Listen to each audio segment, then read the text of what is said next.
Division by division మీటింగులు పెట్టుకుందాం.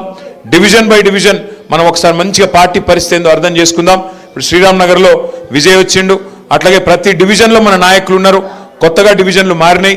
ఇదివరకు మనకు సేలింగంపల్లె 11 ఉండే, ఇప్పుడు 24 అయినాయి.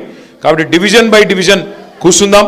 నేను కూడా వస్తా, సీనన్న కూడా వస్తాడు, కృష్ణన్న కూడా వస్తాడు. డివిజన్ బై డివిజన్ ఎమ్మెల్యే లేడని భయపడకుని మీకు కృష్ణారావు గారు ఉన్నారు, ఆయన అన్నిటికీ అండగుంటాడు. సీనన్న ఉన్నాడు, నేనున్నా, అందరం హైదరాబాద్లోనే ఉంటాం. మీరు ఎప్పుడు పిలిస్తే అప్పుడు వస్తాం. కానీ ఒక్క మాట నేను ముగించే ముందు మీకు చెప్పేది, చదువుకున్న పిల్లలు, విజయ్ కుమార్ రెడ్డి లాంటి పిల్లలు ఇంకా ఎంతమంది ముంగటికి వస్తే మనకు అంత లాభం జరుగుతుంది.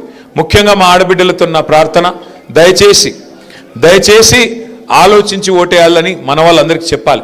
ఎందుకంటే లాస్ట్ టైం మీరు హైదరాబాద్లో మనకు ఓటేషన్, కానీ ఇవాళ రాష్ట్రం పరిస్థితి ఏమైందో మీ కళ్ళ ముంగట్నే ఉన్నది.